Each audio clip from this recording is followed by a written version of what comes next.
Hey, I'm Gabe, and if you haven't watched my last video, I moved to San Francisco just over 3 months ago to go all in on my startup Bex. And I started this YouTube series to document the process and journey as transparently as possible. So what I want to talk about today is how much I spend per month living in San Francisco as an early stage founder. This isn't budgeting advice, and this is certainly not the cheapest way to live in San Francisco. This is simply an insight into my life and the choices that me and my wife Sinead make on a monthly basis and what we choose to spend our money on. That is definitely massively affected by the fact that I am running an early stage startup. So I'm not making any money from my startup, and actually we're living off of my wife's salary month to month. And so we're super budget constrained, and I want to show you how we choose to spend our money with all of this in mind.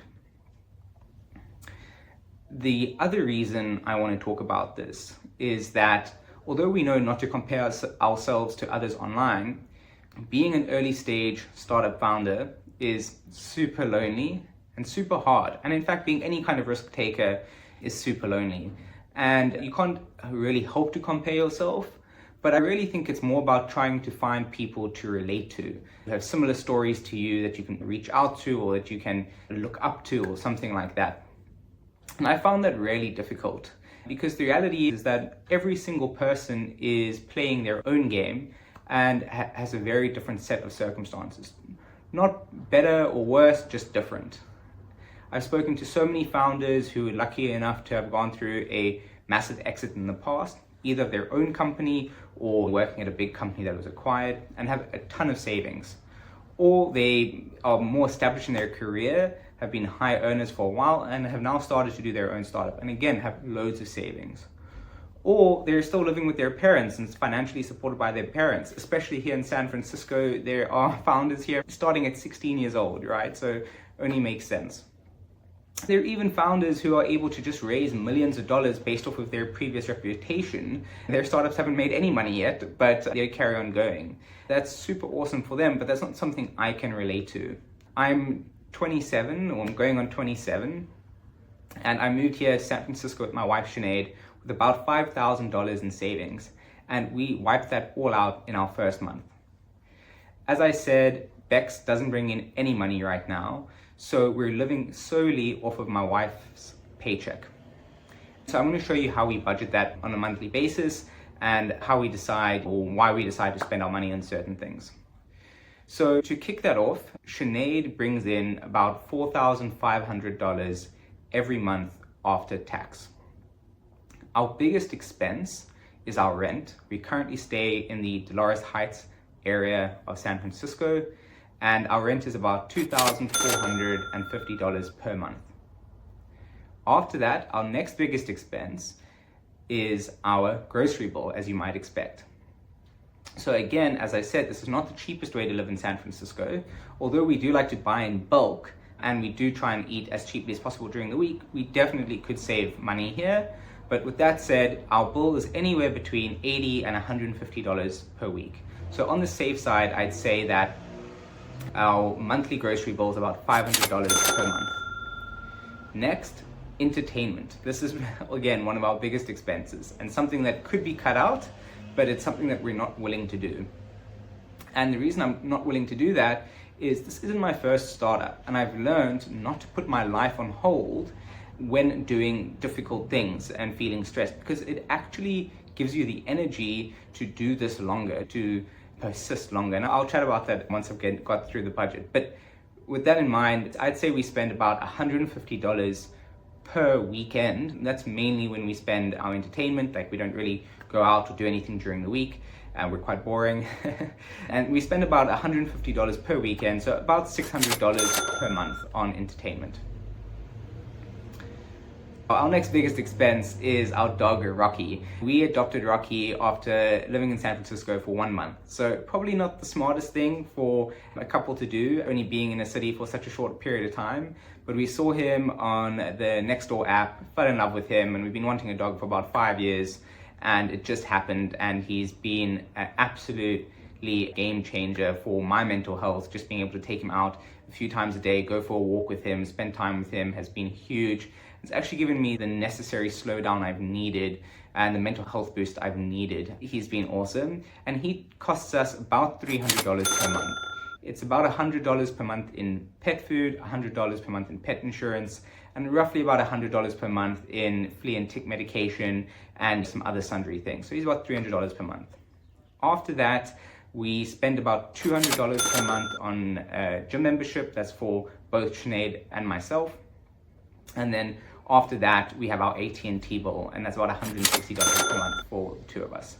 So I'm definitely missing out one or two small things, but if my math's correct, and I'll show it on the screen, that should be roughly around $4,400 per month. And the truth is, it's definitely more than that. So we're spending almost exactly what my wife makes every single month, and that is, by definition, living paycheck to paycheck.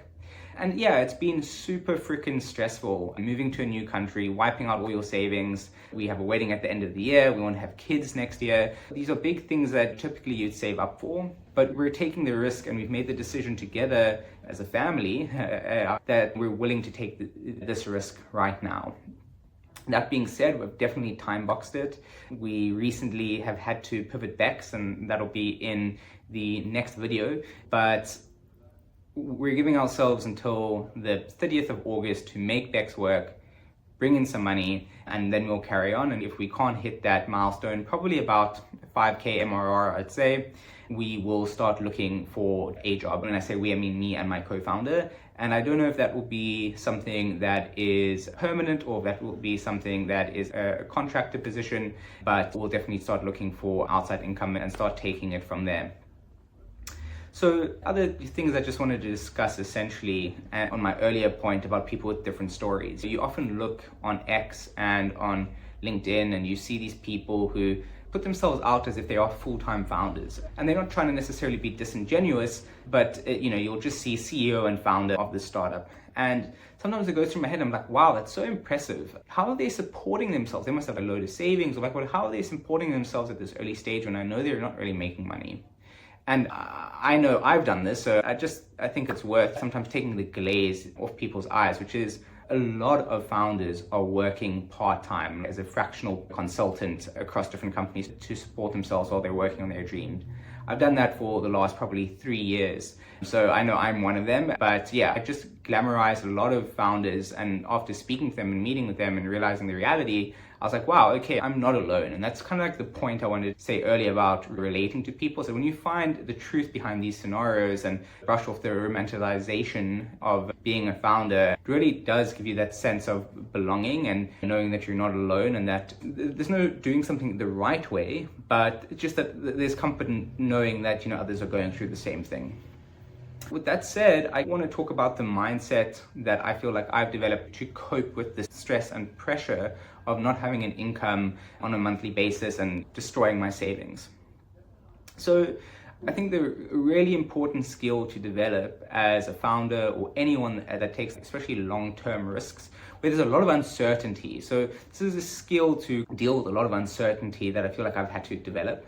And that skill is the ability to compartmentalize things, your emotions and your thoughts and this pressure and this uncertainty. You need to put that pressure in a box or that uncertainty in a box and kind of put it at the back of your head, because it's not in your control. Most of the time, it's not in your control. And those are the ones that you should compartmentalize. The things that are not in your control are the things you should compartmentalize, and the things that are in control is where you should focus your energy.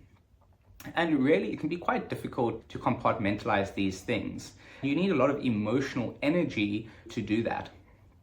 So the way that I do it, maybe I'm just, stupid, but essentially the way that I do it is, it actually just comes down to a lot of self-belief. And that's not easy, and I've had to work on that. And in fact, one of the biggest reasons why I have so much self-belief is that I've spent years building up my career, my traditional career, while doing startups to give myself a safety net. And because I have the safety net where I know I could go get a job that pays me well, I have a lot of confidence in myself, and I'm confident in taking these risks, right? So that's kind of what I mean by self-belief. And so if you have this and you have this confidence, then when you're doing things that have a lot of uncertainty, you can just focus on the things that are in your control and then take those other things as they come. The way I like to explain this is that it often kind of feels like you're driving in a really dark tunnel where you have absolutely no idea where the exit is. You can't see the exit is, you can't see the light at the end of the tunnel. But you have a very, very strong belief that there is an exit to this tunnel. And if you believe that there's an exit and you will come out of this dark hole and journey, then you can just do your best to enjoy the drive ahead of you until you come out of the tunnel. So that's how I like to think about it, and that's how I like to think about how I navigate the stress. I just know for a fact that in the end it will be okay, so I may as well enjoy what I can, be as present as I can, not put my life on hold as I'm driving through this tunnel, and focus my energy where it matters. I hope this video didn't come across as preaching, but I just wanted to share a bit about my mindset and what's helped me deal with the pressure of being an early stage founder. And yeah, if this related to you at all, please shoot a comment and tell me any other tactics you have with dealing with the pressure of taking risks in whatever you do in your life and in your career. Stay tuned for the next video where I tell you what we've been working on.